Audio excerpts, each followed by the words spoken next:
I have a problem. It's called water. That's right, everybody's favorite water. What is the problem, you ask? Well, let me show you. So you can see here that we have a totally normal puddle of water here. Totally normal puddle of water, as you can see. And you can see that if we, if we hit the ground, then a few things happen. We get launched very high up, and the animations change. Let's not worry about the animation. Let's worry about the fact that when you whack the water, it bounces you up. So the main reason this is happening is because of my quote-unquote pogo system.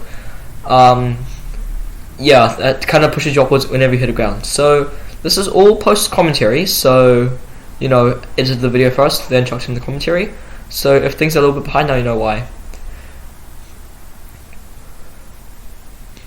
So all I'm really doing is that, first of all, oh yeah, there's another problem that you couldn't see, but that's the fact that the jump button doesn't work in the water, so you have to press your key binding up, which is bound to up arrow, instead of being bound to that, so that doesn't work. And also, I just changed the thing so if you're in the water, then it will not push you upwards as much. It won't push you upwards. It'll push you upwards the same amount as if you hit a wall. So you get to watch this great completing domain screen. 10 seconds every time I add a semicolon to my scripts. In Windows, also like 30 seconds, so that's why I use Windows and not Linux. But that's why I use Linux and not Windows. Yep, so obviously, this code will work because I'm just that good at the game. And we're going to use some cheats, but shush.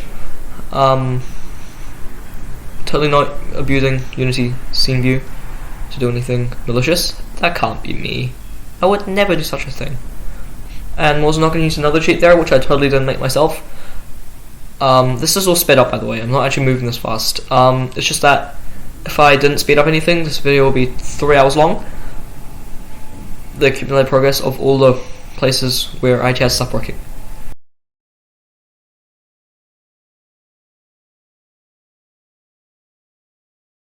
My water fixing tutorial. So now what I'm doing is I'm creating a debug menu because I have no idea what I'm doing half the time, and if I don't know what I'm doing, neither can you. So I'm going to create a debug menu so I can see what I'm doing.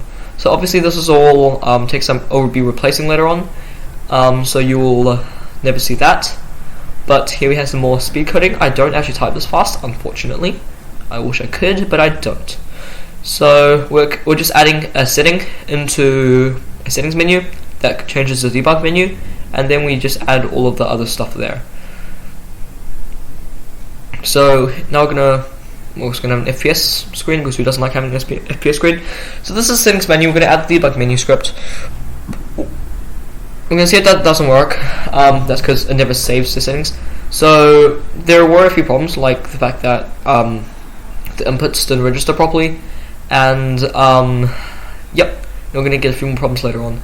But yeah, that doesn't look good. Let me just whoa, holy shit, that is a lot of errors. So the problem, I believe, was that if your FPS thing is empty, that creates problems. And we also somehow managed to crash Unity, so good job me there. So now this is where I decided to use a constant FPS instead of having it append to a list because I think something broke. And because it broke, now we're gonna force quit Unity. Yeah, we love force quitting Unity.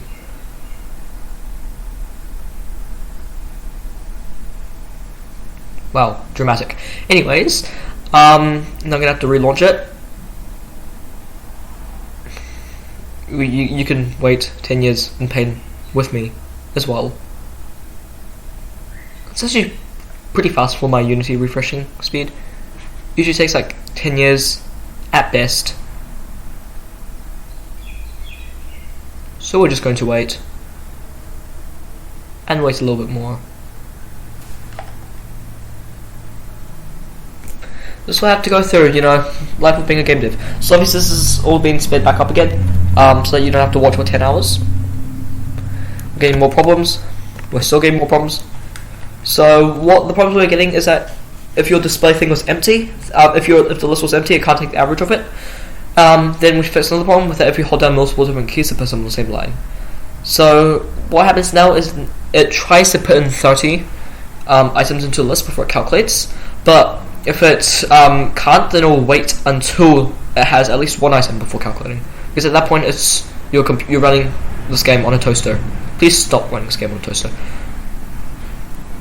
So here we have some more top tier testing, I think. Yep, we have some top tier testing.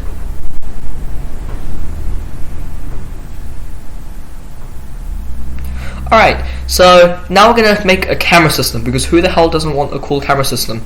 My camera script currently is 200 lines long, and I don't make it any longer, so first I'm going to make sure the correct package installed, and now I'm going to pretend I know what I'm doing here by making a virtual camera.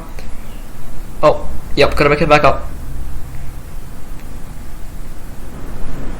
Always going to make it back up. Add a debuff menu. Alright, let's push it, and yeah, we have like. So we're gonna put the camera thing here, and that should maybe hopefully work.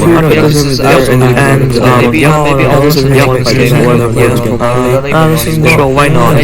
Maybe. Actually, I don't know. Maybe 7 minutes. Yeah, let's try to properly. Yeah. That's okay. Really seem to, and that might fix everything. That kind of really does. Who knows? Magic, you know. Yeah, so my OBS crashed. I just realized after I did an extra hour of work, but what I realized is that the thing I forgot to do was that your composite collider needs everything inside to use by composite. That was it. 3 hours of work just so I could do something by composite. Anyways, in the 3 hours or however many hours it was that I didn't realize OBS has crashed, I added the camera bounce to everything. So every single bit of map now has a camera bounce, including this part over here. Totally did not take hours and hours on end, because some of the rooms are quite complicated, as in they have multiple. And here I'm just flexing off my 3 different types of cameras. So I have an open space camera that you can see right here. It's basically, open space cameras when you're not moving, so it basically follows the player like the old camera system. Then I have a vertical camera system. I'm just totally not flexing there. I have a vertical camera for when you're moving up and down, and also have a horizontal camera which doesn't like going up and down, like going left and right.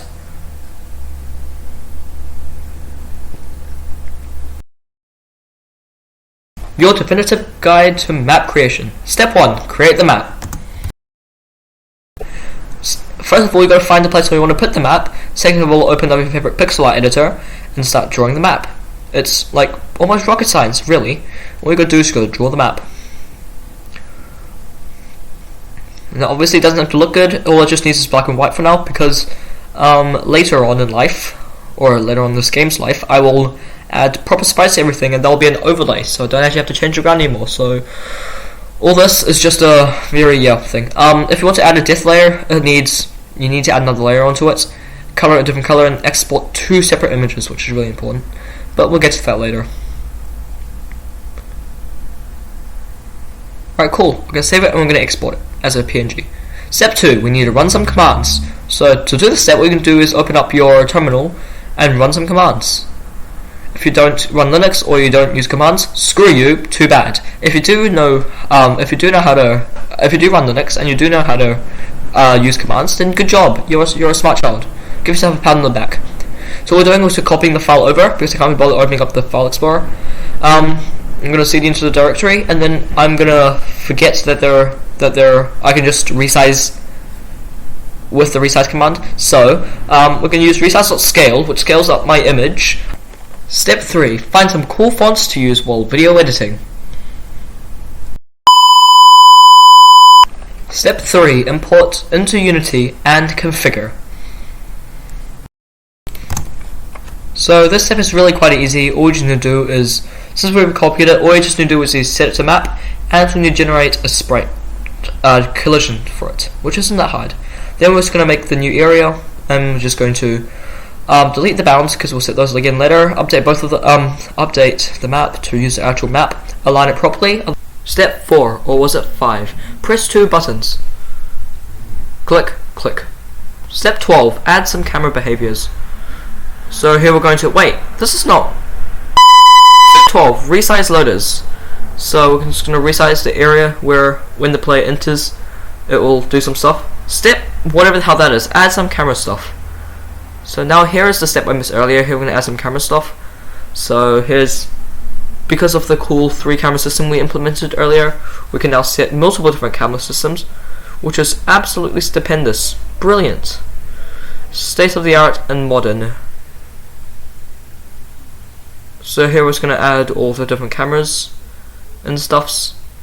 We're going to make the colliders work perfectly, as they always should. Step error, cannot read properties of undefined. Test or something, I forgot. So now here comes the fun part, we have to test it out. So step 1 of that is finding wherever it is, and since I can't find it, no one else can find it. This is a brilliant Metroidvania. Even I don't know where I'm going sometimes. Just gonna double back, I'm gonna come back again, I'm gonna do all the shabazz here, and now we can test out the camera systems. You can see the transitions that don't really work because, well, it will never work. So we're gonna make it ease in and out instead of cutting. I'm gonna give it duration, so now it slides between the 2 things. This is all sped up, so it looks a little bit better, I think, when it's during time. Anyways, we have a few bug fixes. So, bug fix time. So the problem here we're gonna fix is the fact that the camera doesn't really change. This isn't really that hard. All we just need to do is add a few more, add a cooldown. So every 3 seconds, I think I set it to. Yep, every 3 seconds. So every 3 seconds, when you're staying inside of a camera thing, it will do that camera thing. So we're just going to subtract 3 seconds. If it's more than 0, we're going to reset, and then we're going to reset back to 3 seconds. 10 seconds actually, so that works now. Now we're going to rework the focus charm. So for this, focus right now heals up health very fast, and sometimes doesn't really work as well since it doesn't really have visual indicators. Now it's going to be 7.5 seconds, 5 with regeneration, and it's going to heal up all of your health at once.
So now we're going to test our focus. So we're going to take a little tiny moderate bit of damage.